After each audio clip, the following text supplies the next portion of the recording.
শুধুমাত্র ভিউ নিয়ে পাগল হয়ে গেল। This is absurd. এটা হতে পারে না। মানে ধরেন অমুক জায়গায় হেডলাইন এত ভিউ হয়েছে, অমুক জায়গায় হেডলাইন এত ভিউ হয়েছে, এটা আসলে মান নির্ণয়ের কোনো কিছু হতে পারে না। সো ইংলিশ লিটারেচারে অনার্স মাস্টার্স করে এসে, পড়ালেখা করে এসে এইভাবে নির্ণয় করে যদি করে পরিশ্রম করে, তখন তো কষ্ট লাগবেই। একটা কষ্ট থেকে আমি আসলে অফ করেছি। একান্ত ব্যক্তিগত আমার, একান্ত ব্যক্তিগত। আমাকে আর কে সিদ্ধান্ত দেবে? I was in very much happy in corporate, সেটা ছেড়ে দিয়ে আই জাম্পড ইনটু অ্যাক্টিং। আমার ভালো লেগেছে বলে। সো সেই সিদ্ধান্ত আমার, এই সিদ্ধান্ত আমার। কিন্তু আমার মনে হচ্ছে তখন স্টপ না করলে একটা চেঞ্জেস দেওয়া যাবে না।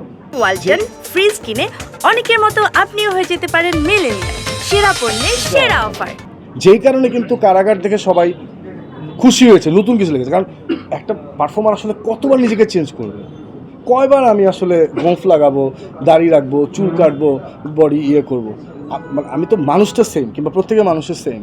সো এত বেশি নাটকের সংখ্যাও হয়ে যাচ্ছিল যে ওটা স্টপ না করলে আসলে নতুন লাগছিল না। তো 10-12 বছর ক্যারিয়ার হয়ে যাচ্ছে, নতুন কিছু না, দর্শক আমাকে কেন মনে রাখবে? আপনাকে কি তাহলে ফিউচারে নাটকে দেখা যাচ্ছে না একবারই?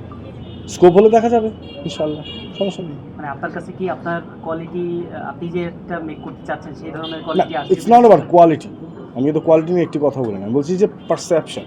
সবার পারসেপশন হয়েছিল এটা ভিউ হলে এটা ভালো নাটক, এটা হইতে পারে।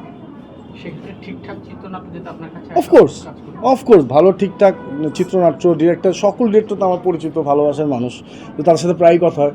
তার দেখা যায় যে গত 4 বছরে আমি 4টি প্রোডাকশন করেছি ওয়েব সিরিজের, আর কোনো কাজভাবে করা হয়নি, একটা দুটো বিজ্ঞাপন করেছি। তো যেই চরিত্রগুলোই করছি সেটা আমি তত পাকা অভিনেতা না। সো আমাকে চরিত্রের স্বার্থে সাইলেন্ট কিলার সো আমাকে চরিত্রের সাথে একটা লম্বা সময় আসলে প্রিপারেশন নিতে হয়েছে। সো আমার কথা হচ্ছে আমি ওরকম মানুষটা না যে কি পাবো, কোন বড় কাজ পাবো সেটার জন্য মরিয়া হয়ে আমার যে কাজটা আছে সেটাকে ছোট করে দেখা।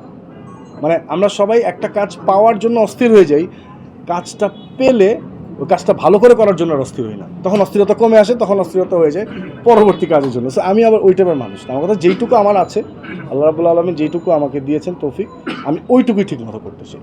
সো এই কারণেই আমার যেটাই যতটুকু যা সময় প্রয়োজন, সময়টাকে ডিস্ট্রিবিউট করে আমি কাজ করেছি সবসময়।